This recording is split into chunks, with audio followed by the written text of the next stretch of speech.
नमस्कार बंधुरा सानुदी रान्नाघरे आपनादेर सबाइके जानाई स्वागत। चले एसेछि आरो एकटी नतून भिडियो निये। आज आमरा बानाबो 3 रकमेर डाल दिये नतून धरनेर डालेर भर्ता। तो एखाने आमी परिमाण मतो डाल निये नियेछि। दिये दिচ্ছি अरहर डाल, मुसुरिर डाल और मुगेर डाल। एरपर डालगुलोके আমি খুব ভালো করে 2-3 বার জল পাল্টে পাল্টে ধুয়ে নিচ্ছি। ডালে পাউডার থাকে তো ওই জন্য খুব ভালো করে ডালগুলোকে ধুয়ে নিতে হবে। 4 বার ডালগুলোকে আমি ধুয়ে নিয়েছি। এরপরে ওই যে পরিষ্কার জল বেরিয়ে গেছে, আর ধুবো না। এখান থেকে আমি জলটা এরপর ঝরিয়ে নিচ্ছি। দেখুন বন্ধুরা, জলটা আমি পুরো ঝরিয়ে নিয়েছি, শুধু এইটুকু জল রেখেছি। এরকম এইটুকু জল থাকবে, আর এই জলটাতেই ডালগুলো ফেপে যাবে, ভালো করে ভিজেও যাবে, ডালগুলো ফেপে উঠবে।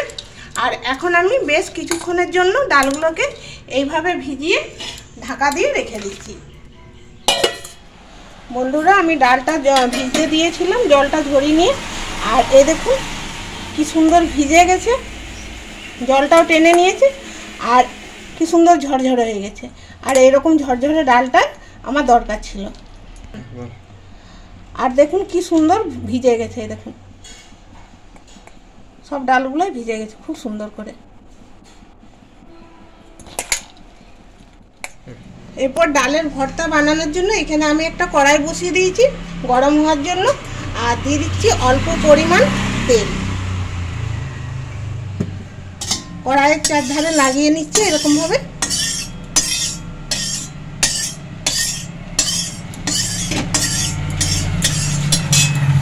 এরপর ভিজিয়ে রাখা ডালগুলো আমি একটু ভেজে নিচ্ছি।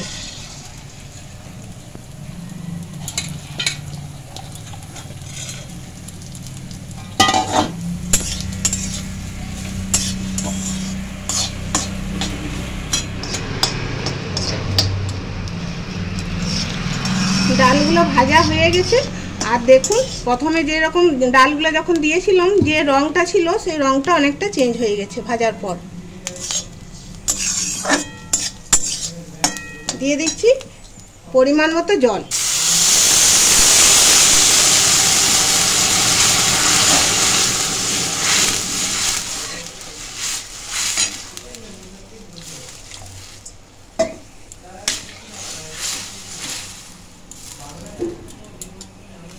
দিয়ে দিচ্ছি হলুদের গুঁড়ো,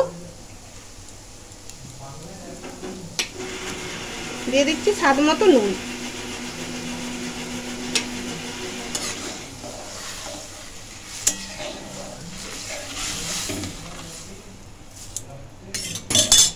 এরপর ঢাকা দিয়ে আমি সিদ্ধ হতে দিচ্ছি। কিছুক্ষণ পর আমি দেখাচ্ছি।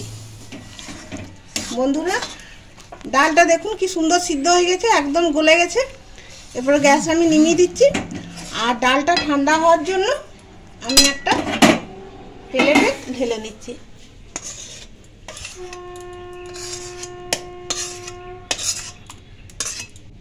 একটু ঠান্ডা হোক, তারপরে আমি আবার দেখাচ্ছি আপনাদেরকে।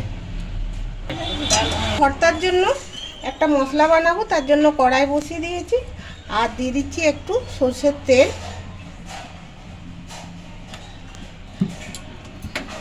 তেলটা গরম হোক।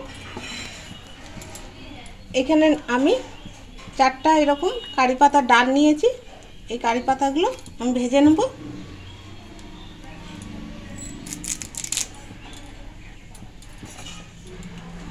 তেল গরম হয়ে গেছে, দিয়ে দিচ্ছি গোটা জিরে,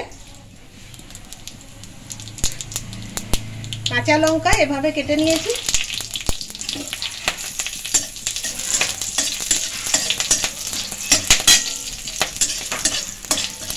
আর সবার শেষে দিয়ে দিচ্ছি কারি পাতা। কারি পাতাগুলো দিলে তেলের মধ্যে ফুটতে থাকবে, ওই জন্য সবার শেষে দিলাম।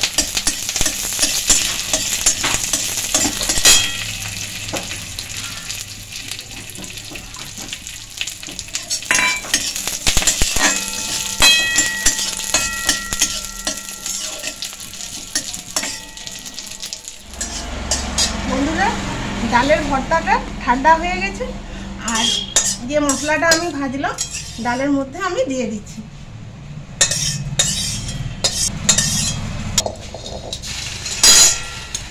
এরপর আমি হাত দিয়ে ভালো করে চটকে নিচ্ছি। আর বন্ধুরা, ডালটা সিদ্ধ করার সময়তে আমি নুন দিয়ে দিয়েছিলাম, আর আমি নুন দিচ্ছি না।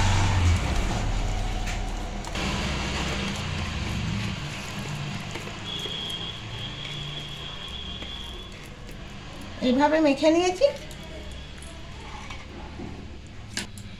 সবার শেষে আমি দিয়ে দিচ্ছি একটু আচারের তেল।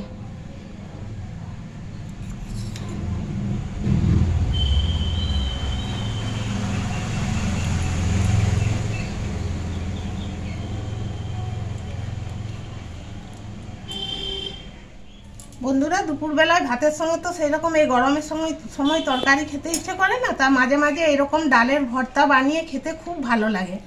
আর বন্ধুরা, আজকের এই ডাল ভর্তা রেসিপিটি যদি আপনাদের ভালো লাগে তাহলে অবশ্যই আমাকে লাইক করুন, শেয়ার করুন। আর বন্ধুরা, আমাদের চ্যানেলটিকে সাবস্ক্রাইব করে আমাদের পাশে থাকুন, আমাদেরকে সাপোর্ট করুন। সবাই ভালো থাকুন, ধন্যবাদ।